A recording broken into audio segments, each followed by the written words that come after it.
Please stand and help me welcome our friend and neighbor, the Speaker of the Georgia House of Representatives, Mr. David Ralston.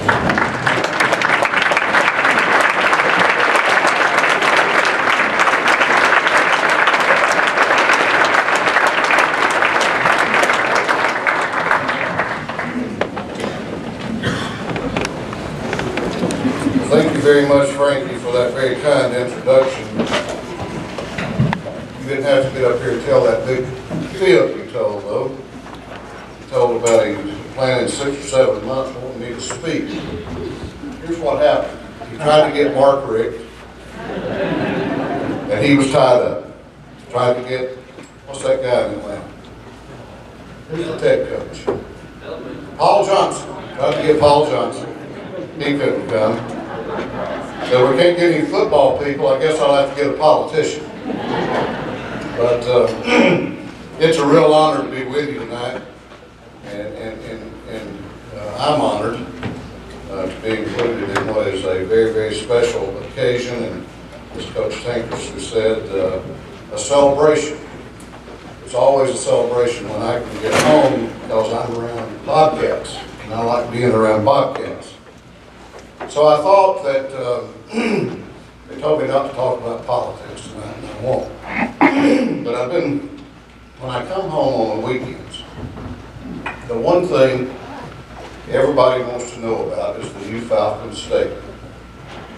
They don't care that we're $300 million in the hole on the budget. They don't care about some of our health care challenges. But everybody will stop me here or Blue Ridge and say, you're not going to build a new Falcon Stadium, are you? And I say, well, no, I think the dome is fine. The governor said last week, if the Falcons win the Super Bowl, it may improve the chances of us building them a new stadium. Well, we don't have that to worry about. But I did reach a decision Sunday night after watching the SEC championship game and watching the Falcons on Sunday. I am convinced that if we keep the dome, there's a corner of that dome we're going to blow down and rebuild because I believe it's cursed if you wear red and black. So we may have to modify that plan a little bit. I want to talk to the football team tonight, just for a few minutes, because tonight's about them. And I know I join with your parents, friends that are here, and coaches in honoring what has been a tremendous success on the field this year. As Coach Tankersley said, much better than I could say, 2013 was a great year to be a Bobcat. 8 wins, 3 losses, a state playoff berth, and all coming out of a very tough region. You guys have proven that hard work, determination, self-discipline, and mental toughness are ingredients which lead to success. And I want to commend you for that. But these are not just qualities that make you a winner on the field. These same qualities can make you a winner off the field as well. And tonight I want to challenge you just for a few minutes to begin thinking about, if you haven't started, winning off the field. I didn't know how many you were losing out of this group, Coach. That's a lot of them. You're going to be rebuilding next year. But I'm sure you've got the personnel to do that. But in a few months, I know that many of you will leave the halls of Gilmer High School. And for some, the others, the end will be here sooner than you think. Winning off the field means being a leader. And being a leader is important because this community, our state, and our nation, more than ever, needs good leaders. We live in a time of great challenge. We live in a world today, even in this country, where our economy is seemingly hanging on by a thread. We live in a world that's dangerous, not only abroad, but even here at home. We live in a time in which many of our traditional institutions under attack like they have never been before. But I believe it's also a time of great promise. Here in Georgia, at least, I believe we are on the threshold of really achieving some great things. We're on the threshold of expanding our port system down on the coast to being the largest and busiest seaport on the east coast of the United States. And you may say, well, what does that have to do with me? Well, here's what it has to do with you. If that happens, and it's going to, it is going to upturn the economy in Georgia like nothing ever has in our history before. We're on the verge of having and already are experiencing a booming bioscience industry as bioscience firms are moving into Georgia, needing trained workers and paying big dollars. And we've had a number of other really astounding economic development success stories even over the past year here in the state. But that promise will only be fulfilled if we have a new generation of leaders such as you who will stand up and point out the right path to be taken. I know that on the football field, you've learned important principles of leadership. You've had them coached into you because you've got a great coaching staff. So I want to challenge you tonight to put those principles to work in everything that you do. And I want to talk just for a brief moment or two about some of those qualities of leadership. Number one, great leaders grow through adversity. Now let's be real clear. Hard times will come. Economic challenges will come. Challenges in your personal life will come and create obstacles that sometimes will just look too big to get around.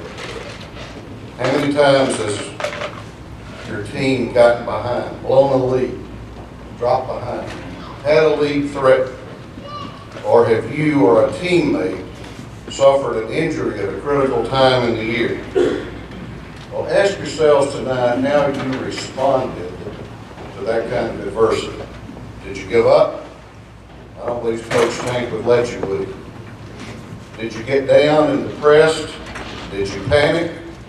No, because you met that adversity, I believe, with strength and courage and unity. You know, speaking of courage, because that's part of overcoming adversity, one of the greatest little stories and teachings of leadership is found in the Old Testament. And I challenge you sometime to go read just the first chapter of the book of Joshua.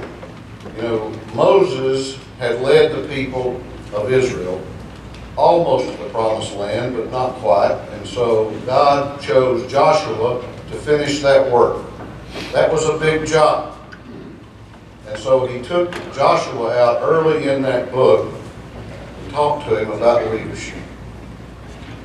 Go read, there's like 4 or 5 verses there, and I don't know whether Joshua was hard of hearing or God just wanted to be real emphatic, because he says 3 times in those few verses, be strong and courageous. The second time he says, be strong and very courageous. And the third time he says, be strong and courageous. Hard times will come. True leaders overcome adversity and persevere with strength and with courage. Number 2, good leaders know how to spell a 4-letter word. And that 4-letter word is T-E-A-M. You know, you can talk about what teamwork is, and I know you've talked about it. I believe that more than anything else, teamwork is doing your part and not caring who gets the credit for the result. I don't know who's going to win the awards tonight. I wish I could stay and see who gets them. But I doubt it will be any. They probably don't have anybody like this on the team who, kind of likes to beat their chest and strut their stuff and forget, even for a moment, that no great play in a football game is a solo performance. It is a carefully woven tapestry of individuals doing their job to form one play. You cannot be a good leader until you know how to follow and to contribute, to be a part and not try to be the whole. Third, good leaders keep their focus no matter what. I know your coaches teach you to block out all the cat calls, verbal junk that people like me throw at you from the stands during the game. You can't please one side all the time and show up the other side if all you're doing is listening to the chat. You got to block it out. A good leader knows how to do his or her job and focuses on it with laser-like intensity and doesn't stray from one side to the other. And finally, great leaders lift up and encourage those around them and bring out the best in those that follow. This little principle means more than being a loud cheerleader. It may be something unseen or inaudible. It may be a simple pat on the back. It may be a word that no one hears but the person to whom it's directed. Something very simple. It simply means that you respect the other members of the team.